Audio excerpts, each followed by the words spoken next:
to learn a language that's a language, but not a language?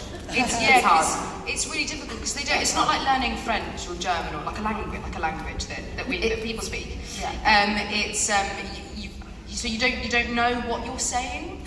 So it was only in season 8 that we got. So what we'd normally have is we would have the High Valyrian, Dothraki, Low Valyrian, whatever it is that you're learning, and then the English. And so then you'd have your MP3 and you'd listen to it, and then kind of learn it. And then in season 8, he was like, oh, no, now I'm going to do a direct translation. Because I don't know about you, but I would sort of guess. Like, I think that word you start to means pick up words. people. Like, you know, like, Novogeddis is exactly. Or like, Zaldrize is dragon. Like, you start to pick it up. Right. I'm like, that one, Do you ever just pull out the language in like the airport or something? Do you just try to like? Do you know what? I am no word of a lie. Like early on, like before, like early on, I was in a bar once, and this guy would not leave me alone. He wouldn't leave me alone, and I was like, oh no, thank you.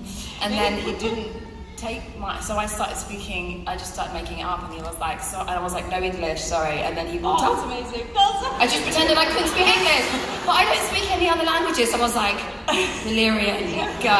Learn it. Happened like one time, like many years ago. That is awesome. Okay, so the other thing that I think is really cool, and I love, you know, both of you are very expressive in real life. Your facial expressions, but your characters. Eyebrows. I know the eyebrows, girl. We gotta talk about the eyebrows.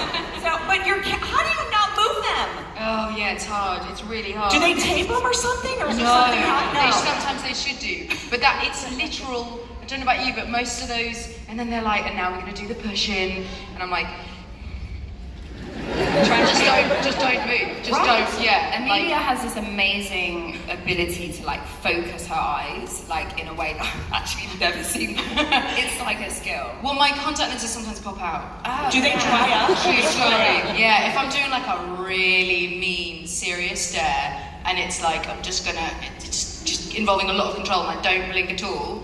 The amount of times the cameras come right there and then just boop. And they're like, ruined it, let's try that again. And then I'm like, take them out to do it blind. But it's impressive. It's more impressive because you wear contact lenses. I wear contact lenses and I blink all the time because they're in my eye. And you blink and it's to not stare for like 10 seconds. It's just fear. It's just pure unadulterated fear. I'm like, there's a camera, there's loads of people, this is really important. If I don't move anything, then no one will know that. It's just so crazy to me though. And you can do your eyebrows left and right, move them up and down, both of them? I can do one. Teach me your ways, go. I didn't know. I didn't know that my eyebrows were as expressive as they are until I was like 13. Someone took a picture of me, like back in the before you. A real camera where you actually developed the film. Tell me about it. And I was like, 6 months later when we got the film back, I was like, oh my god, what's my face doing? And everyone was like, what do you mean? And I was like, what's my face doing? Because I was in mid-conversation, I was kind of in the corner frame, and they're like, no, that's what your face does. Because obviously when you're looking in the mirror, you don't, realise you're not really having a chat in the mirror, and you don't really see it happening. And it was a shock, and so yeah. Well, I feel like you've embraced it. It's a hidden talent. It's so amazing. Thanks. It could be like Britain's Got Talent. Maybe you can go on that show. There we go. If Game of Thrones, Plan B. Yeah, right. Exactly, yeah. Okay, so we talked to Nathalie about what life was like. I mean, clearly, as we already said, this Game of Thrones, career changing for both of you. And starting for me. Right? Yeah. And I mean, where were you when you got the call, when you figured out this was happening for you? Well, when I got the call for the audition, I was standing on top of a loo at my workplace so that they couldn't see if they looked underneath it and it was in there. And I was like, I'm quietly on the phone. Because that was like okay. When I was doing lots of jobs to pay rent, and one of them was working at this museum where you just stand around. That's literally all I did. And so every time my agent would call, which was once every 6 months, I would run into the loo and kind of. So yeah, I was incredibly unemployed when I got going. Me too, sister. Me too. Yeah. And now, I mean, looking back at that moment and where it is today, what have you learned? Have you changed at all, do you think, as a person? Completely. Yeah. I mean, I think you can only change so much. I think the who I am is the same. But now, my entire world is different. Right. Yeah, everything's changed. And I think it's an extraordinary thing, and I don't know whether it's just because it's been, essentially a decade of life that's been lived, so a huge amount of real life things have happened in that time to kind of change me. But I just feel like I have found a voice that I didn't really even know was possible 10 years ago to be able to have. And that's been the most remarkable part of this journey, has been that. Absolutely. And especially on this Mother's Day weekend, I feel, it's important to recognize the female characters and the strength, Mother of Dragons, of course. It's so funny the amount of Mother's Day stuff I get, and I'm like, I so don't have a child. I know. A dog child? Yeah, I do have a dog child. A dog child. A dog child. It's not. What kind of dog do you have? A wire-haired fox terrier. Aww. She's just the best dog in the world. The best dog in the world. She is. I love it. Okay, let's talk costumes. Do you guys have a favorite that you love to wear? Even the jewelry. The jewelry is so amazing. You've got some jewelry. I know, yeah. Do you remember when Michelle was just like, you're all getting jewelry? We were like, oh, yes, yeah. I got a ring. Yeah. I got a necklace. It's great. And it all had its own backstory. I know. Yeah. Beautiful. I had one ring that was like from season 1 that I decided was my mother's. It's her mother's. Yes. And does it take long to do the costuming and the I mean, yeah.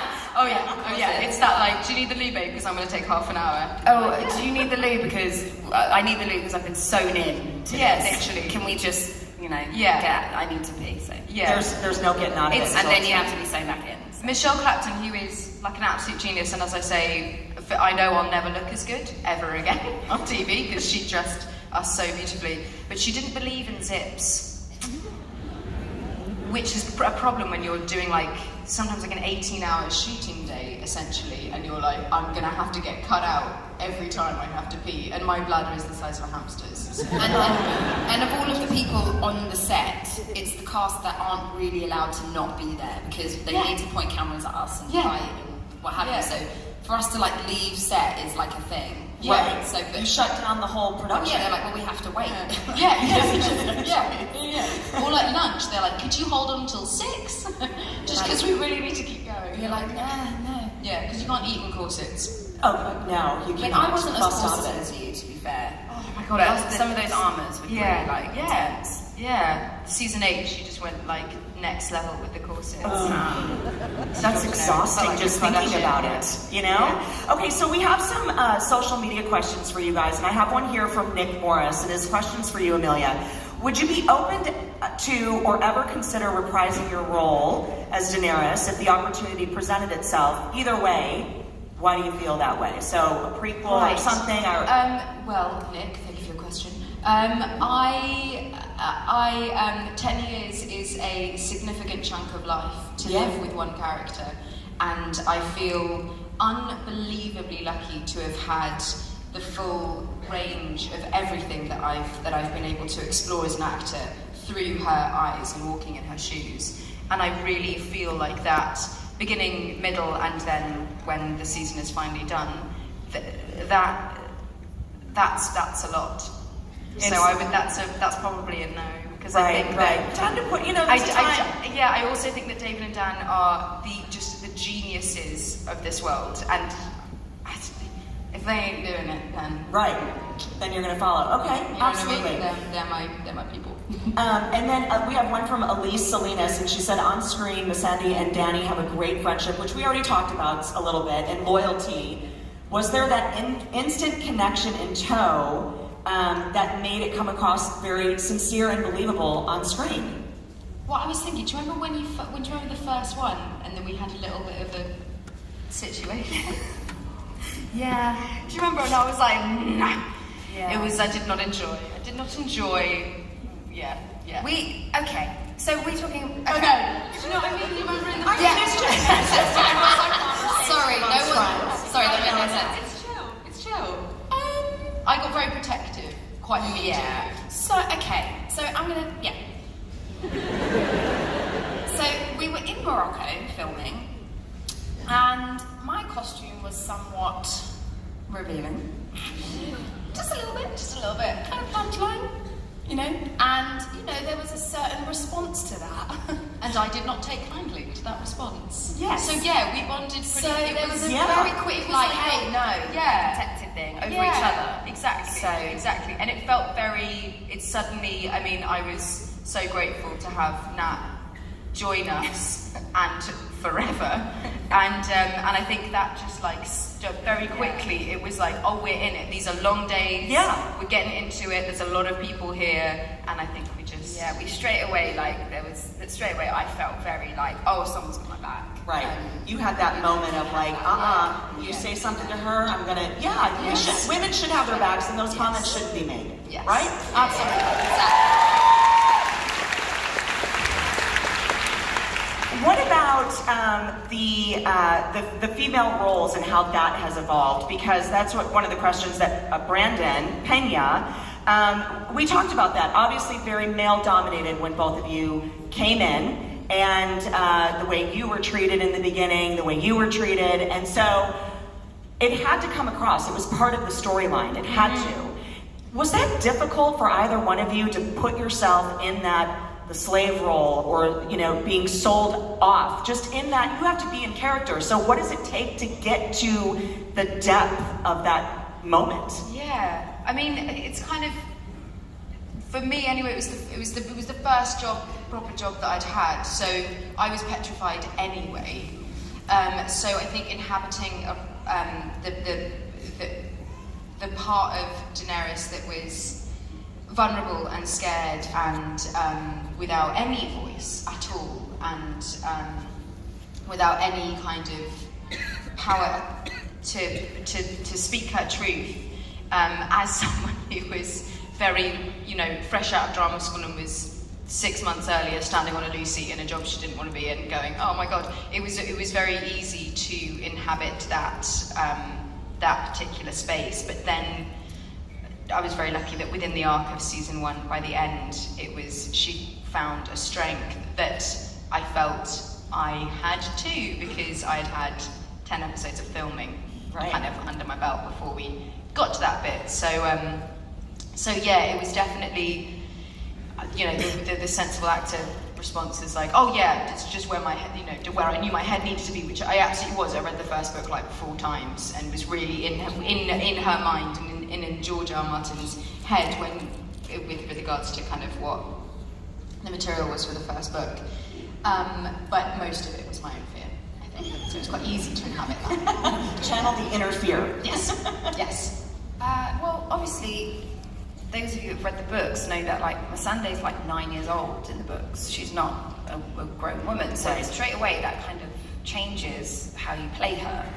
And but the one thing that I took from the books, and the one thing that I did in preparation for this role, was just think about what somebody who has been enslaved and who is surviving because to someone else they're property, they're disposable, they're nothing, and what that would take. And so for me, a lot of the choices I made for her were her being very still, very almost like a walking encyclopedia.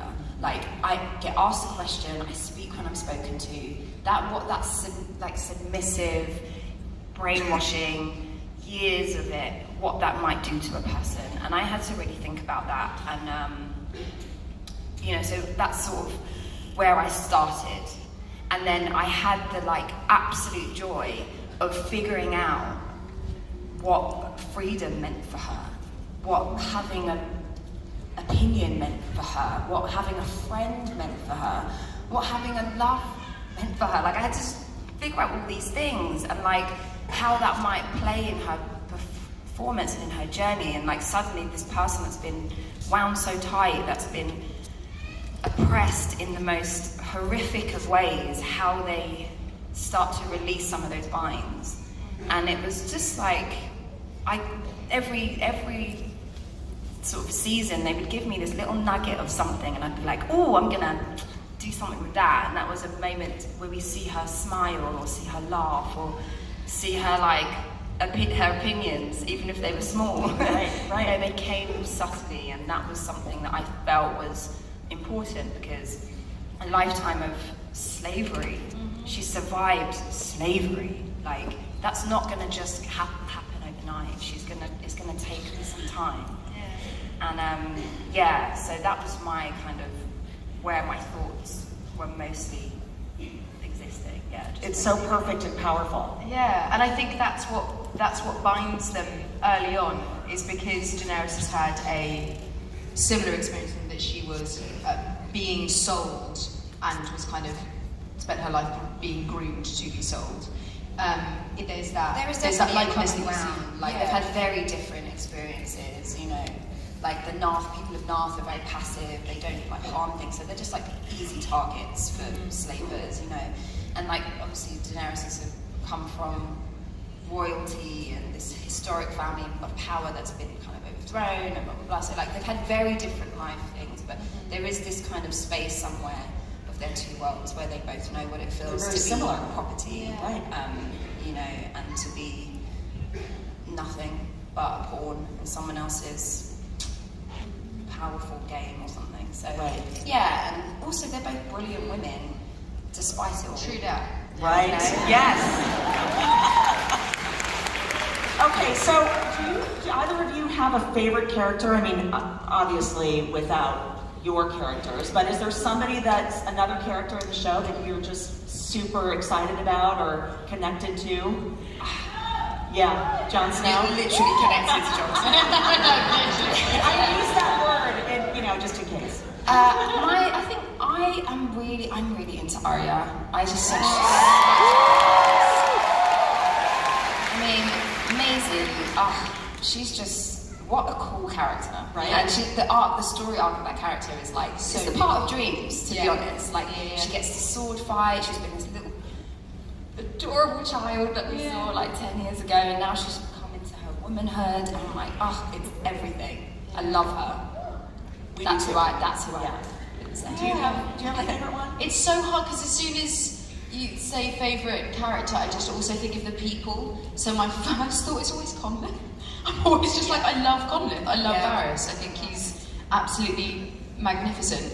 But how do you pick one, right? how do you pick one? And then watching the season, then everyone just flourishes in a way that when you're acting with people, obviously you see so much, but then you're like, oh, that's what you were doing, and then so it sort of sings even more. But quite honestly, when you're Sansa's doing kind your of scenes too, I mean, you're so isolated from the actual story being pieced together. No, exactly. Right? Yeah, exactly. So we get to experience genuinely from a fan perspective. If it's not our stuff because we're a million miles away, then we get to kind of enjoy the storylines that have been going on there. But in the same way that Maisie's badass, Sansa, Sophie Turner is just, this season she just kills it. She just absolutely, just slowly but surely you're like, oh no, you are a rock. You are not, nothing's getting past this girl. Right. And she is, just the power that she's brought for this season I think has been Not a little bird anymore. No.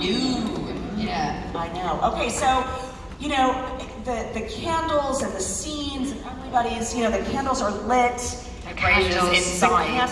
They are real, right? And everyone gets black up their nose. Yeah. Because you're breathing in fumes. Genuinely, you get the you'll see, if you really zoom in, you see a lot of people with sometimes. No. Yeah, because you're inhaling all of them. Because Yeah. it's literal braises in a small small space. set. And then you've got to tip the chandeliers every once in a while because you start to feel wax on your head and you're like, The wax. we've been here too long. What about the wine or the drinks that we have? What's in there? Peter really has Hibiscus had tea. hibiscus tea. Because in the beginning they had cranberry juice, and Peter was like, I'm buzzing. Stop giving me cranberry juice, it's too sweet. So they started doing this watered down hibiscus tea. And those cups, they seem so heavy. Are they heavy? Yeah, they're pretty authentic. A lot of the props are. Yeah. I think other than the webs. Brian props. Shout out Brian. But yeah, a lot of, other than the weapons, obviously, when people are using them, they can't be as heavy as a real sword is, because that would be dangerous. But sometimes they have real ones. Ian always loves a real. He does love a real He's sword. like, darling, give me the heavy sword. But a lot of the Which I props can't are pretty authentic. They're kind of forged out of one piece of metal, and you're like, oh, Yeah, right, it's very, it's not, you're not picking up like a styrofoam. Right. Yeah, they make Anything it. that's painted. They make it very easy for you to step into Game of Thrones world. Like, Oh my obviously, once you've gone through hair and makeup and all of that, and you're in your regal attire, you then step onto the set that's very beautifully dressed, and there are things that look like they were like made in the way that they were. It's really 40 fantastic. years ago. It really is. Okay, so let's take it back to real world. And last night was a first for you, Emilia. Yes, I it mean, was. sadly, our Could you Rockets tell? didn't make it, but you were at the Rockets games last night. Can we? It was so close. I know. Oh, but this was your very first NBA game ever? It was my very first game. Ever. People keep being like, it's your first NBA game. Well, it's my first basketball game. I've never been. How cool! It's like the same thing. I just said the same thing. And you were kind of fangirling, I guess, a little bit yesterday, right? Oh my god. Can we- The Queen was in the building. Do you know what I mean? No, I was hurt in my heart when I saw that she was there, and I wasn't Queen there. Bee, Beyonce. Because yeah, I was on a plane. No, I'm a huge fan, and then I managed it because now I've watched Homecoming 3 times, and every time I watch it, it genuinely gives me inspiration. And she's been on like every single Danny playlist, Daenerys Mother Dragon playlist that I've ever had. She has. We run the world. But we used to do this. So Oh, did. you got jealous. No, there's no No? dancing. Okay. No. But we used to be like, in this scene, Yeah. this Beyonce song is the theme of this song. 100%. We You did run that. the world. You did? And then the other one was Diva. Yeah. Yes. Is Yes. a diva is a female version of a hustler. She's doing that a lot. I'm just stepping away. That is so cool. Okay, so did you pump up music? What's on the playlist? I mean, we already talked about one Danny playlist, so what else is on it? Oh my goodness, it sort of changed. This season was a little different. I took a little Dark, turn with dark. Yeah, a little dark, a little sad. Yeah. A little dark. Yeah. I'm now. I can't even. Can't think, I know. Oh no, but there's like when I did the walking through the fire for the last I completely forgot what episode that was in. That was I had like a very hardcore playlist for that. Do you remember which ones were on there, on that playlist, or It no? was a lot of Beyonce. It was a lot of